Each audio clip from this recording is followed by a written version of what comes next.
Hey everybody, this is Everyday Commentary, and this is a video overview of this knife.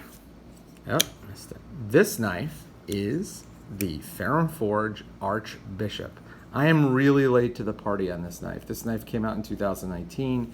There was a special edition with carbon fiber. I missed it. I don't really care about the carbon fiber. There are currently 3 versions. There is a tan, green, and black version. As you can see, this is the black version. I'm going to go through the specs, and then I'm going to do a size comparison with a very common item. And then I'm going to talk about what I like and what I don't like on this knife. And I will tell you that I like quite a bit of the stuff on this knife. As it turns out, it's really, really good.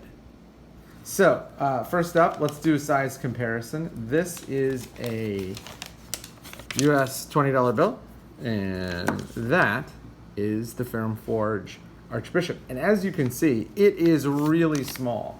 This knife is not significantly bigger than the Spyderco Dragonfly, and it has a very similar feel in hand with this arc providing you a lot of room for 4 fingers.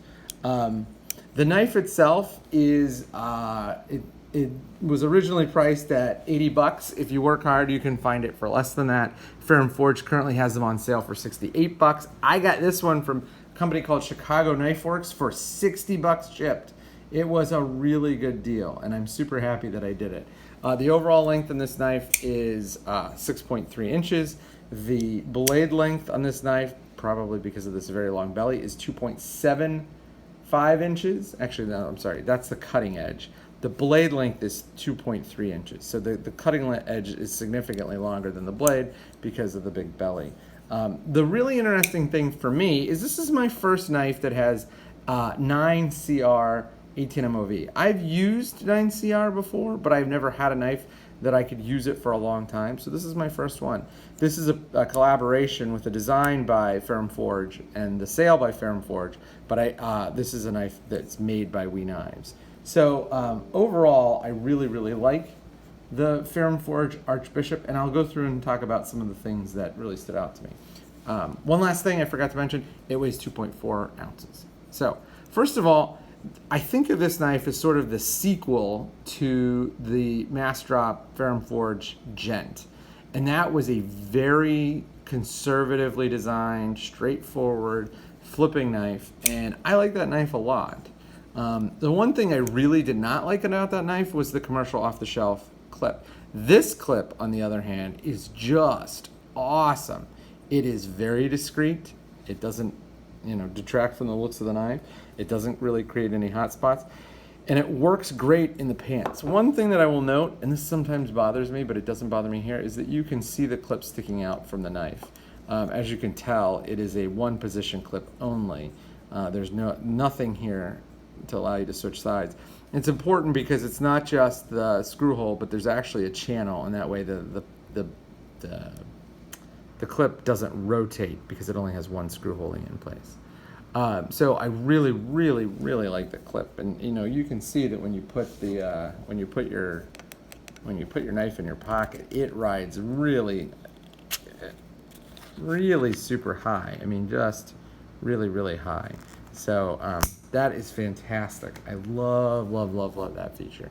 The other thing I like about this knife is it keeps the same really poppy, not spectacular, but not bad at all action from the Gent. There are knives, and the Progeny is one of them, that is just super, super smooth. I mean, this knife, just like I said in the review or in the overview, you can gravity drop that thing all day long.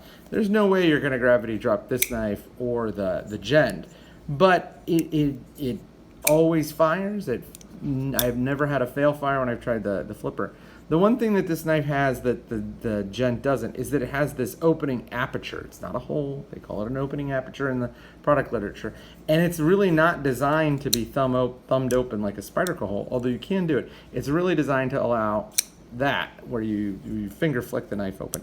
I find that that's not very effective. I mean, I can do it. I can do it relatively consistently. They're not behind the camera, because the knife is so small. I don't like it on a knife this small. I've had a couple of Riats where they were bigger knives and you could do that and it feels more comfortable.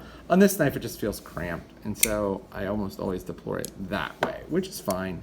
I like the letterboxing. I always like letterboxing because not only does it give it a really striking, clean, contrasty look, it also gives you a little bit of texturing. If you can't do a sculpting on your scales because you want to keep costs down, then you can kind of do this and it'll give them a little bit of three-dimensionality, which I like. And the final thing is, there are a lot of good details on this knife given how small and inexpensive it is. So, for example, check out the jimping.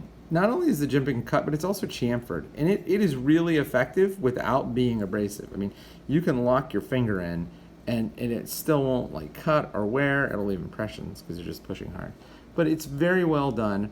And the same thing with this backspacer. I don't know if you can see there's a gear, it's a geared backspacer. And you don't need to do that, but it just gives it a little extra touch of class.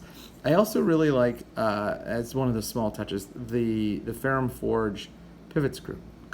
Good addition, looks good, looks clean. Everything about this knife really, really looks good and looks clean. And I love the true four-finger carry. If there's any reason to buy this knife, it's this. The four-finger carry is sweet. So, let's talk about what I don't like. And as I said, I'm not a huge fan of the opening aperture. Again, I can usually get it to work not from behind the camera, but most of the time. The one thing that I'm not sure I'm sold on is the idea that this is a budget knife, right? Like, and this isn't Ferrum Forge's fault or WeKnife's fault. It's just that what we consider to be a budget knife has changed. You know, Sebenzas used to be the most expensive knife, and now they're like one of 3 dozen $350 or $400 production knives. And so in an environment where the Sebenza is the most expensive knife, this is a mid-price knife.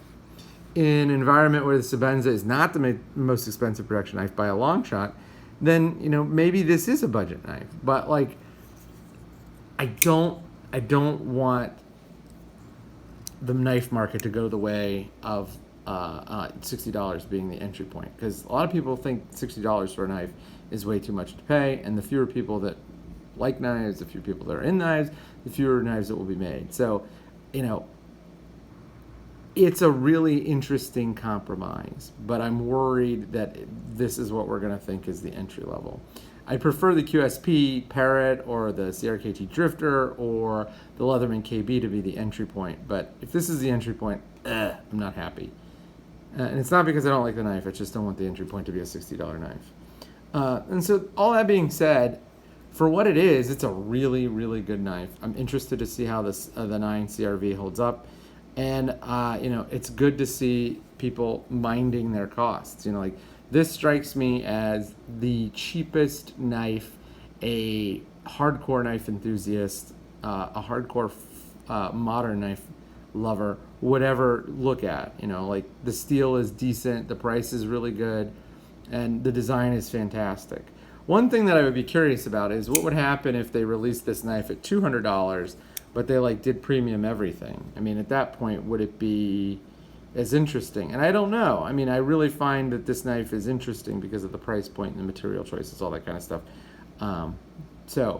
It'll be nice to have, and it'll be interesting to do a review of. So look for a review in a month or so, maybe 2 months, because I have a lot of stuff for review. But this is the Ferrum Forge Mini Archbishop. Thanks.